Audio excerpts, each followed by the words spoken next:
दो अनाथ बच्चों का जादुई मिट्टी का चूल्हा। माँ बाबा, क्या हम दोनों आपके साथ नहीं जा सकते हैं? नहीं, मैं तो जाऊंगा। बेटा, हम किसी घूमने की जगह थोड़ी ही जा रहे हैं। तेरे बाबा की कमर में दर्द है, इसीलिए मैं उन्हें अस्पताल लेकर जा रही हूँ। तुम यहीं घर में ही रहो, बच्चे अस्पताल नहीं जाया करते हैं, वरना पता है ना, इंजेक्शन लग जाता है। नहीं नहीं नहीं नहीं, मैं तो जाऊंगा, आपके साथ ही जाऊंगा। चुप हो जा सौरभ, अगर तू भी चला जाएगा तो मैं अकेली रह जाऊंगी। तू चाहता है कि तेरी दीदी अकेली रह जाए? बोल। नहीं, सौरभ बहुत अच्छा बच्चा है, वो मेरी बात जरूर मानेगा। बेटा, तुम दोनों घर का ख्याल रखना।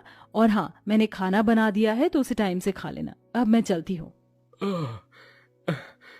बच्चों, अपना और घर का ख्याल रखना। और कोई भी अजनबी अगर आए तो दरवाजा मत खोलना। जी पापा। दोनों माँ बाप अपने छोटे छोटे बच्चों को समझाकर बस में अस्पताल जाने को निकल गई।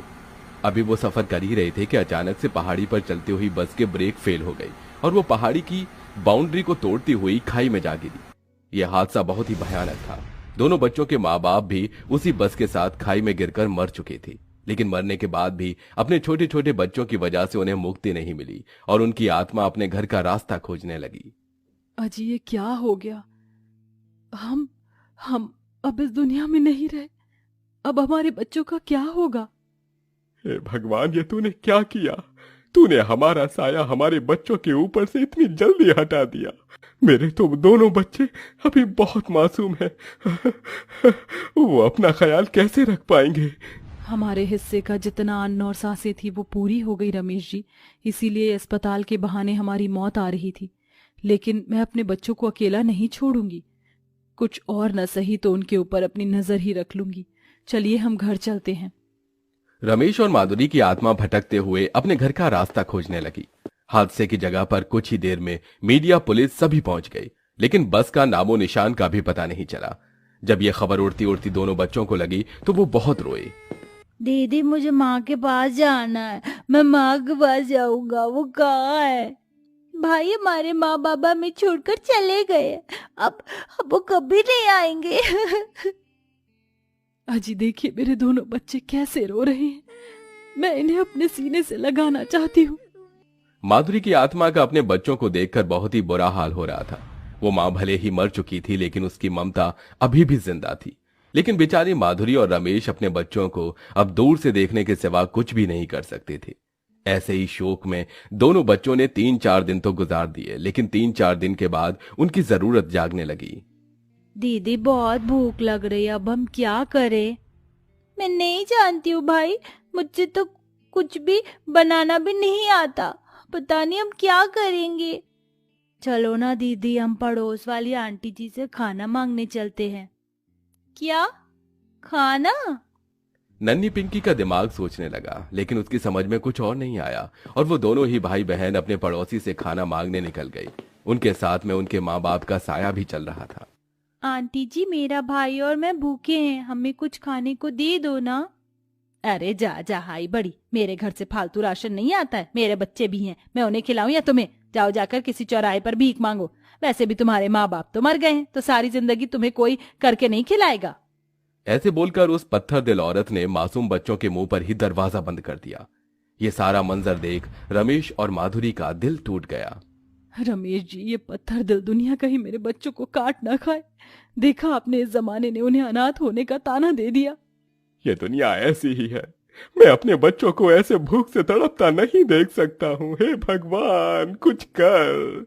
या तो तू हमारे बच्चों को भी हमारे ही पास भेज दे, या हमें इतनी शक्ति दे कि हम कुछ कर पाए। दोनों माँ बाप बहुत ज्यादा लाचार महसूस कर रहे थे। दोनों बच्चे भूख से बिलबिलाते हुए एक चौराहे पर आ गए और वहां पर भीख मांगने लगे।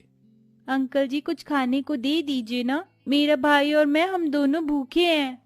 अरे हट रास्ते से, हैं? मैं क्या तुझे कोई चलता फिरता होटल लगता हूँ? दीदी, दीदी कुछ खाने को दे दो, बहुत भूख लगी है। ओह गॉड, ये गंदा सा बच्चा कौन है? दूर हटो मुझसे, गंदे लड़के। दीदी कुछ दे दो ना, बहुत भूख लगी है। एक दूंगी कान के नीचे, वापस मेरे पास नहीं आना।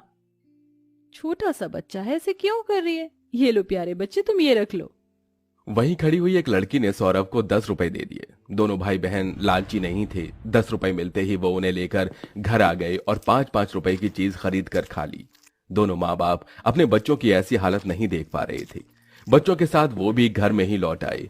ऐसे ही कई दिनों तक चलता रहा और एक दिन क्या हुआ सौरभ, तू बैठा हुआ क्या कर रहा है?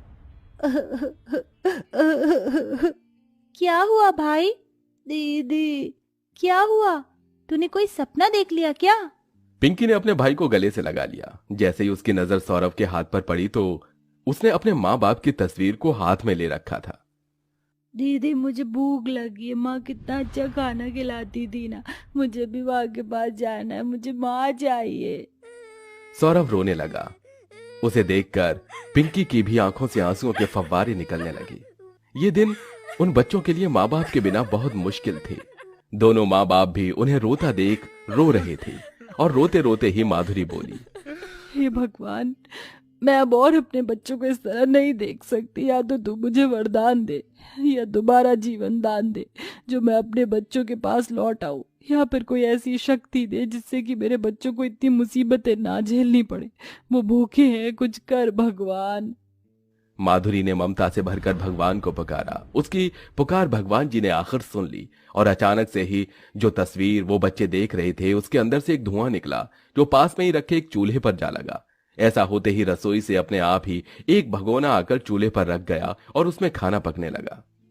ये क्या हो रहा है? दीदी मुझे डर लग रहा है। घबराओ नहीं बच्चों, मैं हूँ जादुई चूल्हा। तुम्हारा जो मन करेगा मैं वो बना कर दूंगा। चलो बताओ तुम्हें क्या खाओगे? दोनों बच्चे छोटे ही थे। उन्हें यह सब कुछ ज्यादा अजीब नहीं लगा, बल्कि वो तो चूल्हे को देखकर काफी खुश हो गए। प्यारे चूल्हे, मुझे बहुत जोरों से भूख लगी, तुम अच्छी अच्छी चीजें बना दो ना, बहुत सारी, जो मैं और दीदी खा पाए। अभी लो। चूल्हे ने खुद से ही एक एक करके पकवान बनाने शुरू कर दिए और चूल्हे के पास पास पकवानों का ढेर लग गया।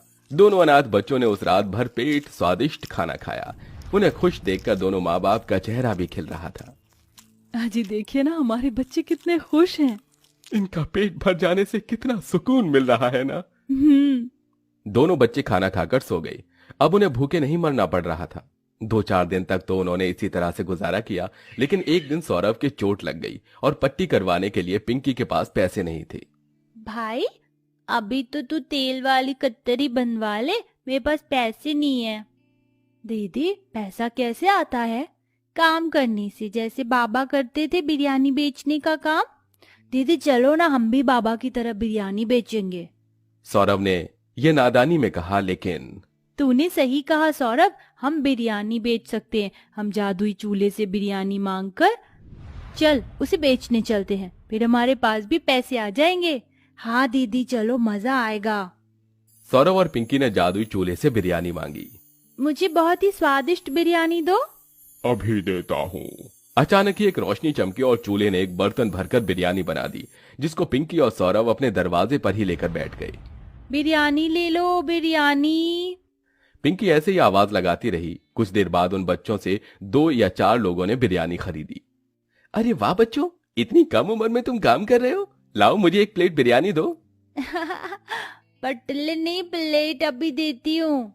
दोनों बच्चों ने मिलकर बिरयानी बेची और शाम तक उनके पास 50 रुपए जुड़ गए। शाम को उन्होंने चूल्हे से खाना मांगकर अपना भी पेट भरा। रोजाना ऐसे ही सिलसिला जारी था कि एक दिन दोनों बच्चों के पास एक जोड़ा आया। उनके साथ गांव का मुखिया भी था। हाँ जी, आ जाइए, यही बच्चे हैं। आप कौन है? डरो नहीं बच्चों, हम तुम्हें यहाँ अडॉप्ट करने आए हैं। इतनी सी उम्र में ये जिंदगी तुम्हारे सामने पहाड़ की तरह खड़ी हुई है, लेकिन तुम घबराओ नहीं। हम तुम्हें पढ़ाएंगे, लिखाएंगे और तुम्हारा बिल्कुल अपने बच्चों की तरह ख्याल रखेंगे। चलो हमारे साथ चलो।